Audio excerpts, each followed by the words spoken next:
pilar terpenting dalam perekonomian Indonesia.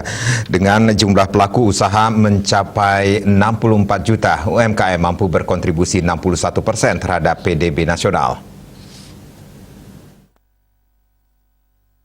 Di samping itu, UMKM juga mampu menyerap 97% dari total tenaga kerja dan berhasil menghimpun 60% dari total investasi. Direktur Bisnis Mikro BRI Supari menyampaikan bahwa terlepas dari tingginya kontribusi, ruang UMKM untuk terus tumbuh masih terbuka lebar. Jika dirinci, postur UMKM sebesar 98,7% ada di segmen mikro, lalu 1,2% berada di segmen kecil dan sisanya tercermin pada segmen menengah. Seandainya postur tersebut dapat digeser atau bergeser melalui upaya-upaya pemberdayaan di tiap segmen, setidaknya akan ada pergerakan naik kelas pada rantai segmen UMKM tersebut.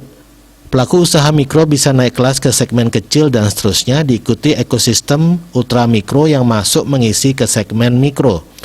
Maka dengan gambaran itu, nilai kontribusi UMKM dapat menjadi lebih besar lagi.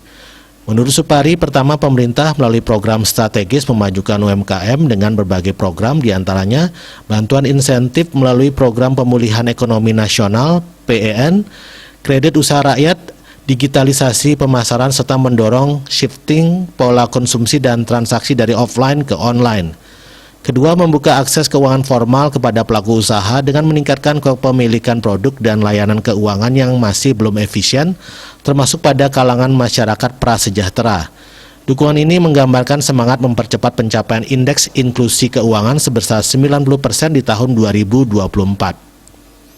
Bali Pos melaporkan.